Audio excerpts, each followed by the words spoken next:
नमस्कार, बहुत बहुत स्वागत है आपका। मैं आपके साथ तरन्नुम जहां शेख। बुलेटिन की शुरुआत करते हैं बड़ी खबर से। लखनऊ से बड़ी खबर है। पीड़ित परिवार का सीएम योगी आदित्यनाथ के साथ मुलाकात जारी है। मृतक की पत्नी भी साथ में मौजूद है। माता पिता सीएम से मुलाकात करने के लिए लखनऊ पहुंचे हुए हैं, जहां मुख्यमंत्री आवास पर मुलाकात का कार्यक्रम जारी है। विधायक सुरेश्वर सिंह भी साथ में मौजूद है। राम गोपाल की गोली मारकर हत्या कर दी गई थी और उसके बाद से लगातार बहराइच में जिस तरह की स्थिति बनी हुई है, न्यूज वन इंडिया की महा कवरेज भी जारी है। हर एक खबर लगातार हम आप तक पहुंचा रहे हैं, हर एक तस्वीर आप अपने स्क्रीन पर देख रहे हैं। और इसी बीच सबसे बड़ी खबर निकलकर सामने ये आ रही है कि पीड़ित परिवार मुलाकात करने के लिए लखनऊ पहुंचा हुआ है, जहां सीएम योगी आदित्यनाथ से मुलाकात। और ऐसे में आपको बताते चले कि खुद सीएम योगी आदित्यनाथ लगातार इस पूरे मामले को लेकर मॉनिटरिंग कर रहे हैं। अधिकारियों को तमाम दिशा निर्देश लगातार दिया जा रहा है और ये काफिले की वो तस्वीरें हैं जब मृतक के परिजन सीएम आवास की तरफ आगे बढ़ते हुए नजर आए और मुलाकात का कार्यक्रम लगातार जारी है। खुद सीएम योगी आदित्यनाथ पीड़ित परिवार से मुलाकात कर रहे हैं। क्या कुछ हुआ उस दिन, आप बीती खुद प्रदेश के मुखिया सुनेंगे और उसके बाद बकायदा सीएम को एक रिपोर्ट भी सौंपा जाएगा एडीजी की तरफ से, गृह सचिव की तरफ से। उसके बाद बड़ा एक्शन लिया जाएगा। आपको बताते चले कि सीएम योगी आदित्यनाथ लगातार एक के बाद एक अधिकारियों से फोन पर बातचीत भी कर रहे हैं। अधिकारियों के साथ सीएम की मीटिंग भी जारी है और इसी बीच जो है मृतक की पत्नी माता पिता से सीएम योगी आदित्यनाथ मुलाकात कर रहे हैं। तो लखनऊ में मुख्यमंत्री आवास पर ये मुलाकात कई मायनों में बेहद खास, क्योंकि खुद सीएम योगी आदित्यनाथ इस पूरे मामले पर संज्ञान लेते हुए सीएम ने साफ तौर पर कह दिया है कि जो भी इसके पीछे होगा उससे छोड़ा नहीं जाएगा। जो भी माहौल खराब करने की कोशिश कर रहे हैं उसके खिलाफ एक्शन लिया जाएगा। जिसने भी अमन चैन शांति जैसे माहौल को खराब किया है उसे बख्शा नहीं जाएगा। तो आपको बता दें कि उत्तर प्रदेश के बहराइच में मूर्ति विसर्जन यात्रा के दौरान महाराजगंज में दो गुटों के बीच विवाद हुआ और हिंसक रूप खूनी यहाँ पर संघर्ष में तब्दील हो गई।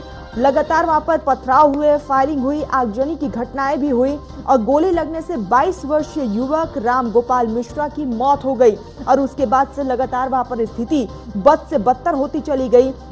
हालांकि इस स्थिति पर काबू पाने के लिए अभी भी वहां पर धारा 163 लागू किए गए हैं। आसपास के तमाम इलाकों में धारा 163 लागू है। इलाके में सन्नाटा पसरा हुआ है। सभी दुकान और व्यापारिक प्रतिष्ठान बंद है। चप्पे चप्पे पर फोर्सेस की तैनाती की गई है।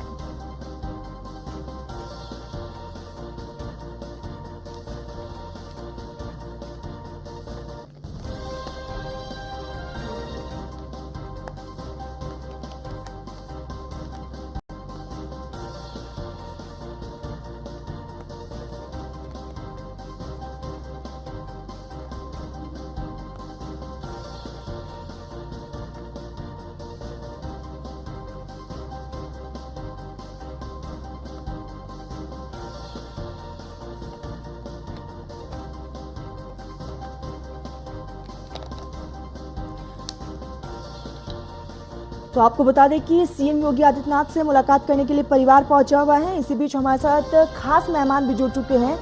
एके जैन, पूर्व डीजीपी, शमशी आजाद, बीजेपी के नेता, पूजा मिश्रा, समाजवादी पार्टी की प्रवक्ता हैं। आप तीनों का बहुत बहुत स्वागत है। सबसे पहले सवाल एके जैन जी आपसे ही, क्योंकि आपने कार्यकाल बखूबी निभाया है, डीजीपी का कार्यकाल, और ऐसे में आपको पता है कि ग्राउंड पर किस तरह की स्थिति परिस्थितियां बनती हैं। बहराइच में जो कुछ भी हुआ उसमें सबसे पहले आपका रिएक्शन, आपको क्या लगता है कहां पर कमी और खामी रही है? बहुत सिंपल है, ऊपर जाओ, ये उठाओ पेन। संपन्न हो गया होता आयोजन, या तो असेसमेंट में कमी रही या कुछ लोगों ने दंगे की प्लानिंग कर रखी थी और वो इस बात पे बज़िद थे कि दंगा कराएंगे, इनके ऊपर ईंट पत्थर फेंका जाएगा। पर इसकी भी सूचना जो है वो पुलिस तंत्र के पास, जिला प्रशासन के पास होनी चाहिए थी कि इस प्रकार की कोई तैयारियां महाराजगंज कस्बे में, थाना महसी क्षेत्र में इस प्रकार की कोई तैयारियां हैं। खैर, उसके बाद अब काबू पा लिया गया है। दुखद घटना है। एक जो नौजवान मारा गया है उसकी मृत्यु से मामला और भड़क गया। अगर वो मृत्यु ना हुई होती तो स्थिति परसों रात में ही कंट्रोल में कर ली गई होती, और वो क्योंकि उसकी डेड बॉडी उन लोगों के साथ थी, उसमें लोग भड़क गए, इस वजह से ये इसको कंट्रोल करने में थोड़ा समय लगा है। और पर मैं समझता हूं कि अब सीनियर ऑफिसर्स भी मौके पे हैं और इस पूरी घटना का पोस्टमार्टम होगा और पोस्टमार्टम के बाद ये तय किया जाएगा कि क्या क्या स्टेप्स उठाए जाने चाहिए जिससे कि भविष्य में इस प्रकार की कोई हरकत दोबारा प्रदेश में ना होने पावे। पिछले 7-7.5 साल से सांप्रदायिक शांति बनी हुई थी, जो कि एक हमारे प्रदेश के लिए एक बड़ा शुभ संकेत है, क्योंकि देखिए उसी स्टेट में इन्वेस्टमेंट आता है, उसी स्टेट में इंडस्ट्रियलिस्ट आते हैं जहां पर की शांति व्यवस्था कायम रहती है। जहां पर गुंडागर्दी हो, जहां पर बात बात पे तमंचे निकल आए, फायरिंग होने लगे, वहां कोई नहीं जाता। तो प्रदेश उससे बाहर निकल रहा है, ये बड़ी खुशी की बात है और सब लोगों को मिलकर इसमें सहयोग करना चाहिए। आज मुख्यमंत्री जी मुलाकात कर रहे हैं, उनके घावों पर भी मरहम लगेगा, जिनके परिवार का एक नौजवान खोया है, उसके लिए कुछ वो अनाउंसमेंट भी करेंगे। लेकिन कहीं अच्छा ना कहीं है। एके सर, आपको ऐसा नहीं लगता कि कानून व्यवस्था एक बहुत बड़ी रिस्पॉन्सिबिलिटी और एक बहुत बड़ा लूपहोल नजर आया है? नहीं, लूपहोल नहीं है, ये लूपहोल नहीं कह सकते। देखिए वो तो जब भी कोई घटना होती है तब फिर हम सैकड़ों ऐसे जुलूस हैं प्रदेश में जो सकुशल संपन्न हो रहे हैं, उनको कोई दिक्कत नहीं आ रही है। अब इसमें दिक्कत आई है, इसको देखा जाएगा और मैं समझता हूं कि इससे बखूबी निपटा जाएगा। पुलिस ने काबू पा लिया है और कुछ उनको सूचनाएं भी मिली हैं कि कौन कौन इसके पीछे हैं, उस पर काम चल रहा है और मैं समझता हूं इसमें गिरफ्तारियां भी होनी चाहिए, कठोर से कठोर कार्रवाई अराजक तत्वों के विरुद्ध होनी चाहिए, चाहे वो किसी ठीक है सर, धर्म का हो, किसी का भी हो। चाहिए, कठोर से कठोर कार्रवाई को अंजाम देना चाहिए। ठीक है सर, आऊंगी मैं आपके पास। सबसे पहले रुक कर लेती है बीजेपी के नेता शमशी आजाद जी हमारे साथ लगातार बने हुए हैं। शमशी जी, कानून व्यवस्था पर लगातार सवाल उठाए जा रहे हैं, चाहे वो समाजवादी पार्टी हो या फिर कांग्रेस हो। सबसे पहले एक रिएक्शन। जी नमस्कार आपको, आपके चैनल के सभी दर्शकों को, चर्चा में ले रहे हमारे भाई और हमारी बहन पूजा मिश्रा जी को। देखिए ये सब सोची समझी साजिश क्या कही जाए, इसको तो ये कहा जाएगा ना कि इस तरीके के त्योहार पर आपने देखा होगा, इसके पहले रामनवमी पर आपने देखा होगा, गणेश विसर्जन पर आपने देखा और अब इसके बाद ये दुर्गा पूजा पर आपने देखा कि तो इस तरीके की प्लानिंग करके जो उत्तर प्रदेश में एक नारा चल रहा था, जो एक स्लोगन चल रहा था कि उत्तर प्रदेश जो है दंगा मुक्त है, उत्तर प्रदेश जो है अमन चैन का प्रदेश कहा जा रहा है, उत्तर प्रदेश को आज जो है अन्य प्रदेशों का रोल मॉडल बनाया जा रहा है। तो यही चीजें विपक्ष को हजम नहीं हो रही थी और विपक्ष ने फिर वही काम किया, वही भोले भाले मासूम लोगों का सहारा लिया और उन्हीं को उत्तेजित करा के इस तरीके से हत्याकांड जैसा काम जो है, निर्मम हत्या जिसको कही जाएगी, उन्होंने निर्मम हत्या की और उसके बाद जो बहराइच का माहौल खराब हुआ वो सबके सामने है। अभी भी प्रशासन पूरी तरीके से सतर्क है कि किसी भी तरीके से प्रदेश में जो शांति व्यवस्था बिगड़ी उसको जो है लॉ एंड ऑर्डर को लॉ एंड ऑर्डर वहां पर लागू किया जाए। आपने देखा होगा डीजीपी से लेकर मुख्यमंत्री तक सभी वहां पर अपनी निगरानी बनाए हुए, उच्च स्तरीय यहाँ पर अधिकारियों की बैठक भी लगातार हुई। ADG law and order Amitabh Jain खुद जो है, आपने देखा होगा कि दंगाइयों को नियंत्रित करने के लिए उन्होंने खुद हाथ में रिवॉल्वर लेकर लहराते हुए लोगों को ललकारा और उसके बाद जो है जब वहां से उपद्रवी भाग गया उसके बाद जो है माहौल वहां पर बिल्कुल जो है इस वक्त जो है कंट्रोल में है। इंटरनेट इस वजह से बंद किया गया कि विपक्ष जो है तरह तरह की अफवाहें फैला रहा है, जनता को भ्रमित कर रहा है, जिससे आसपास के जिलों में भी उसका असर पड़ रहा था। तो ये सारी चीजें थी जिनको जो है योगी आदित्यनाथ ने तुरंत आदेश दिया और उसके बाद उत्तर प्रदेश में अमन चैन बना हुआ है। लेकिन वही लोग हैं जो सत्ता जाने के बाद से तिलमिलाए हुए, सत्ता जाने के बाद से बिल्कुल जिसको कहा जाता है जख्मी सांप की तरह है कि बस नहीं चल रहा है किस तरीके से। खुलकर नाम लीजिए, कौन है वो लोग, खुलकर नाम लीजिए। नहीं कौन है तो बताने किसी नहीं है, कौन है सारा प्रदेश जानता है, सारा देश जानता है कि कौन है जो मासूमों को बहकाता है, कौन है जो नौजवानों को भड़काता है, कौन है को भड़का, कौन है जिससे सीएनआरसी में जो है पीछे से पुशअप करने काम किया, कौन है जिसने देश के किसानों को जो है तो आंदोलित किया, उत्तेजित किया और दिल्ली जैसे सुरक्षित जहां पर लाल किले पर हमला तक करने के लिए किसानों को उत्तेजित किया, कौन है जिसने जो है महिलाओं के साथ अत्याचार किया, कौन है जो अभी जाली नोट के कारोबार में पकड़ा जा रहा है, कौन है जो हत्या में पकड़ा जा रहा है, कौन है जो इनामी अपराधी है। हम तो देखिए बार बार यही कहते हैं कि अपराधी की एक जाति, एक बोलिए ना कौन है वो। नहीं मैं वही बताने जा रहा हूँ कि मैं तो सिर्फ एक ही बात कहता हूँ कि अपराधियों की एक जाति, समाजवादी। ये कौन सी ऐसी बात है कि जब कहीं पर भी पूजा जी जवाब दीजिएगा, बहराइच में जो स्थिति पैदा हुआ है, समाजवादी पार्टी पर सवाल खड़ा कर रहे, कह रहे कि यही वो लोग हैं जो लोगों को भड़काते हैं।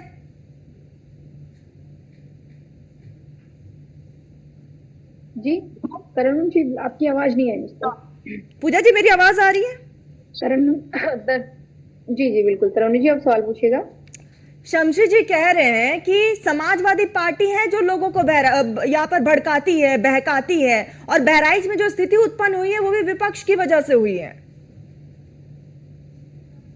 देखिए जो है, जब इतना कोई झूठ बोलता है तो उस पर रिएक्ट नहीं दिया जाता। डिफेंड करना, रिएक्ट करना तो तब होता है ना जब उसमें कुछ जरा सा भी तथ्य हो। इसमें 1% भी तथ्य नहीं है, तो मैं इसमें नहीं जाऊंगी। अभी विडम्बना क्या है ना तरन्नुम जी, वहां पे किसी की डेथ हो गई, जो वहां के लोग परेशान हो रहे हैं, आगजनी हुई, न जाने कितने लोगों का नुकसान हुआ और धार्मिक सौहार्द वहां पे डिस्टर्ब हुआ। और ये कह रहे हैं कि जो है इसके लिए विपक्ष जिम्मेदार है। चलिए ठीक है, विपक्ष जिम्मेदार है, आपकी जिम्मेदारी क्या बनती थी? आपकी जिम्मेदारी बनती थी कि वहां पे जो दुर्गा विसर्जन का प्रोसेसन होता है तरन्नुम जी, कहीं पे भी होता है तो रूट पहले से डिसाइडेड होता है।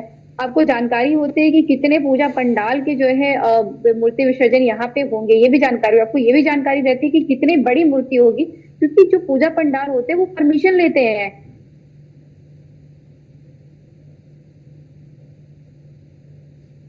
जी पूजा जी, बात रखिए अपनी। जो तो ये भी होता है कि आसपास के जो रास्ते में घर है उनके घर को तलाशी लिया जाए, उनके घरों में देखा जाए कि अवैध असलहे हैं कि नहीं है। ये भी होना चाहिए क्या? घरों की तलाशी ली जानी चाहिए थी। उनकी मंशा कैसे भापी जाए कि वो जो एक तरीके से फायर कर देंगे और किसी नौजवान की हत्या कर देंगे, ये कैसे पुलिस वालों को पता लगेगा? ये तो आप बता सकते हैं ना भाई, कि आपने अगर तैयारी कर रखी होगी तो आपको पता होगा। रूट बदला, अपनी बात रखिए, रूट बदला गया था, पूजा में हो गया था, पूरा समय दिया गया आपको बोलने के लिए। से तो जुलूस जा रहा था।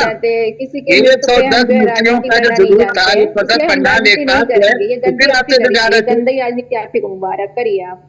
नहीं, आप बताए ना, जो रास्ता था क्या रास्ता बदल दिया गया? रास्ता बदल दिया गया था, आप बताए ना, आपके एक रास्ते का पता होना चाहिए। आपको मुबारक। अभी राजनीति तो आपको दिख रही है ना, आपकी मंशा दिख रही है। आपने तो जगह जगह आपने कभी भी किसी भी, मैं नहीं बोलूंगी, मैं इतने गंदी नहीं, आप बोलेंगे भी नहीं, आपके पास मुंह नहीं है कि आप बोलेंगे। आप तो यही शर्म आती है हमको किस तरीके समाजवादी पार्टी के चैनल पर आकर जनता का सामना कर लेते हैं। हम तो यही विडम्बना है, हम तो यही देखते हैं कि भाई जरा सी भी उनके अंदर इंसानियत हो, जरा सी भी मानवता हो, ऐसी पार्टी का साथ छोड़ देना चाहिए। किस तरीके से आपके कौन सा राजनीतिक लाभ है? ऐसे चर्चा नहीं हो सकती। शमशी जी रुकिए, पूजा जी को अपनी बात रखने दीजिए, आपको समय दिया गया है। पूजा जी अपनी बात रखिएगा। तरन्नुम जी देखिए, भाजपा गिद्ध हो रखी है कि पुलवामा में शहीदों के नाम पे वोट मांग लेते हैं। अब ये फिर जो है किसी के मृत्यु पे वो राजनीति कर रहे हैं। आर्यन मिश्रा का जो है मृत्यु हो जाती है क्योंकि लोगों को शंका होती है हरियाणा में कि उसके पास में गौ मांस है। उस शंका में जो है इनके गौ रक्षक दल जाकर के मार देते हैं। ये जो आप सौहार्द की बात कर रहे हैं ना कि जो है रूट में देखा जाए, घर देखा जाए, वो रेस्पॉन्सिबिलिटी बनती है। आपको पता होता है कि क्या जहाँ पे किसी धर्म की ज्यादा जो है बाहुल्यता है तो पुलिस प्रशासन की रेस्पॉन्सिबिलिटी बनती है कि देखे सौहार्द वहां पे खराब ना हो। तो तरन्नुम जी उत्तर प्रदेश ऐसे मुख्यमंत्री के हाथ में है जो है मंच पे खड़े होकर के संवैधानिक पद पर बैठ करके असंवैधानिक बयान देते हैं, कम्युनल बयान देते हैं, कहते हैं बटेंगे कटेंगे। आप बताइए क्या जहर नहीं था? उसके बाद में माननीय प्रधानमंत्री जी कहते हैं बटेंगे तो कटेंगे। ये सब सौहार्द वाले बयान है, आप बताइए। जो उसके बाद में आरएसएस चीफ कहते हैं बटेंगे तो कटेंगे।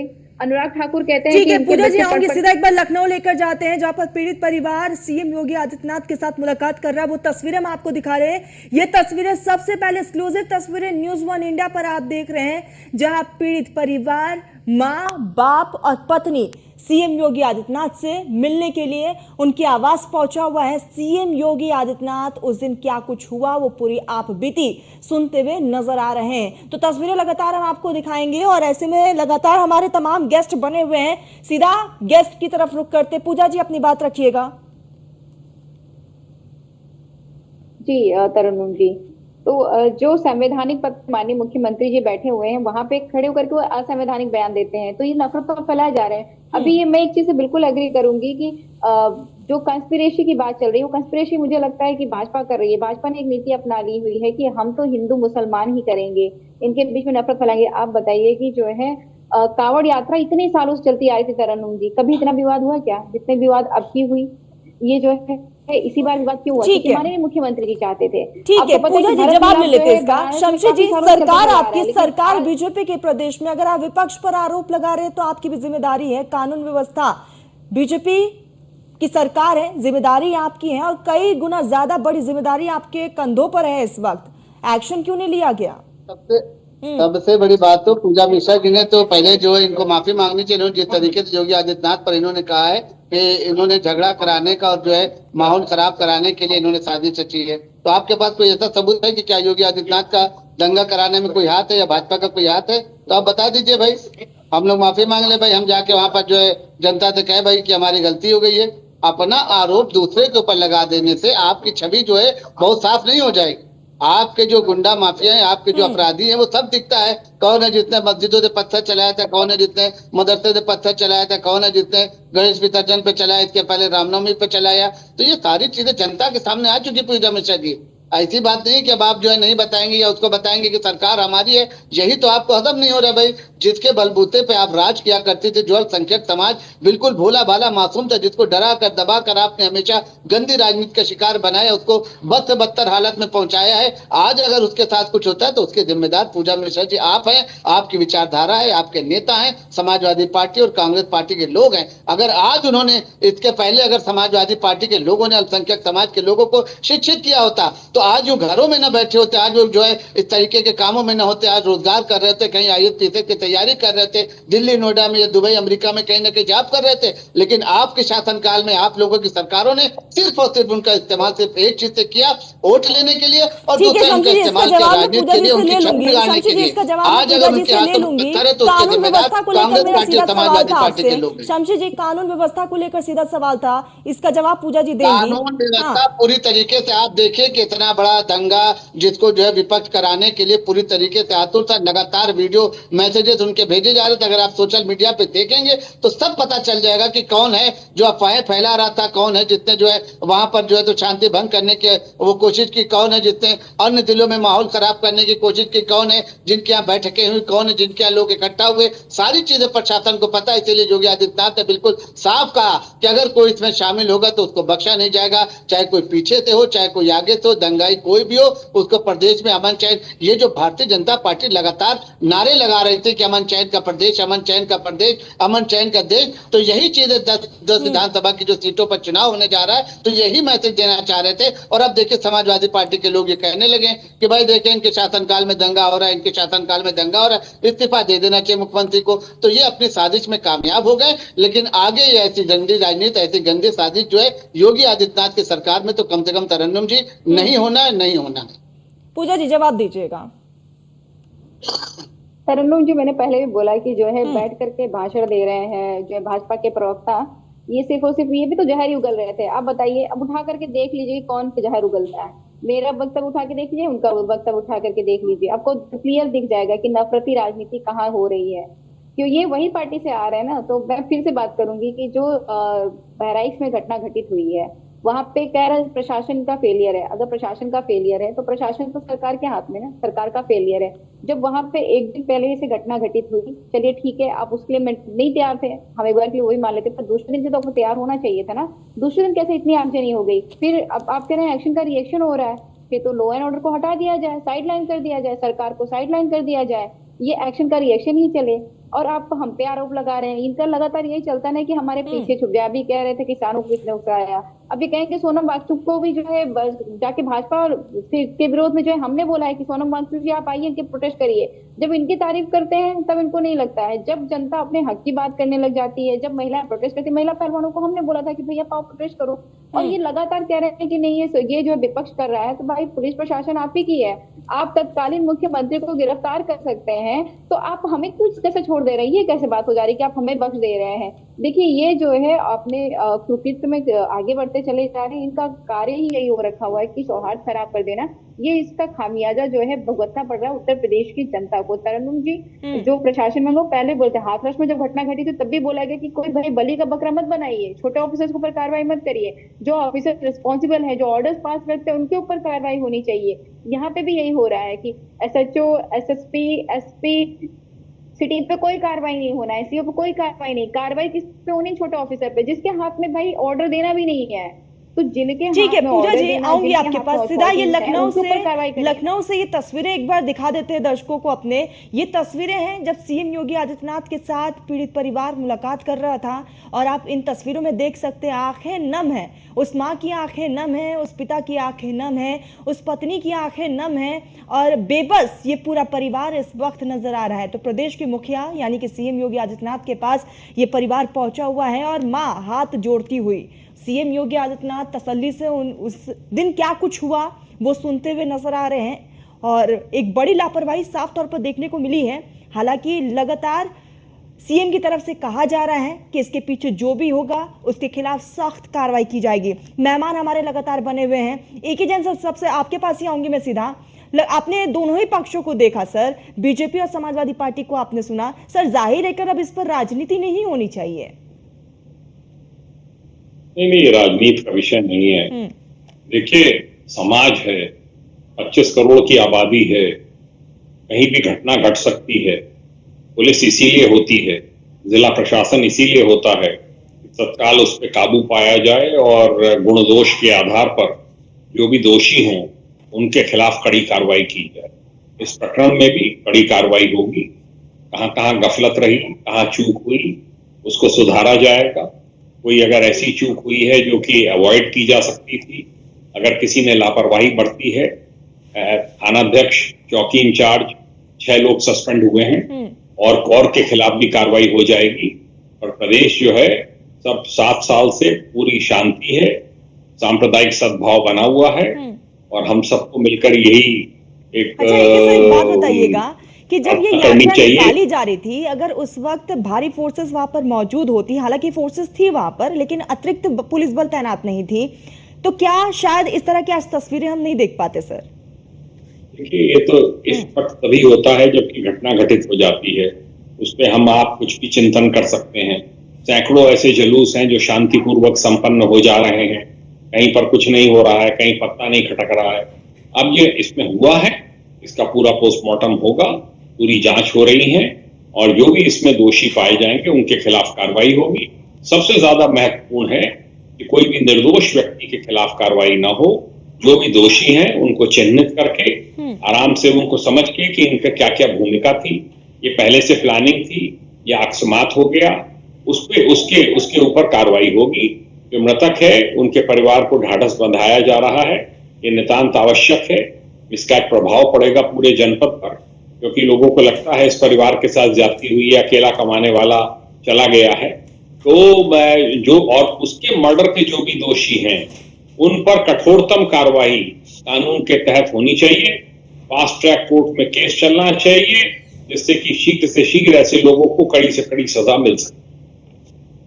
ठीक, सीधा पूजा जी आपके पास आऊंगी। पूजा जी, वक्त की बहुत कमी है, एक आपका रिएक्शन। देखिए तरन्नुम जी, मैंने पहले भी बोला कि भाजपा एक जैसे माननीय मुख्यमंत्री जी, प्रधानमंत्री संवैधानिक पद पर बैठे हुए हैं और जहर घोलने का कार्य कर रहे हैं। मुझे लगता है कि इनको भी रिस्पॉन्सिबिलिटी लेनी चाहिए और ये भी सुनिश्चित करना चाहिए कि जो भी ऑफिसर्स वहां पे इन्वॉल्व थे, जिनका फेलियर है, प्रशासन का फेलियर है, और ये हमेशा कहते हैं इस पर बात नहीं चलेगी, सबके ऊपर कार्रवाई होनी चाहिए, इस पे जांच होनी चाहिए। ना कि ये हो कि नहीं इसने किया या फिर इनके पीछे कौन थे। अब बिल्कुल जांच होनी चाहिए और जो भी इसमें संलिप्त पाए जाते हैं उन पे कार्रवाई हो, और जिसकी मृत्यु हुई उसके साथ इंसाफ होना चाहिए परिवार के साथ। ठीक पूजा जी, शमशी जी, एके जैन जी, आप तीनों ने अपना कीमती वक्त दिया, बहुत बहुत शुक्रिया आपका। तो पीड़ित परिवार सीएम योगी आदित्यनाथ के पास पहुंचा हुआ है, मुलाकात लगातार जारी है। हर एक तस्वीर आप न्यूज़ 1 इंडिया पर देख रहे हैं। फिलहाल मेरे साथ इस पूरे बुलेटिन में बस इतना ही। देखते रहिए न्यूज़ 1 इंडिया।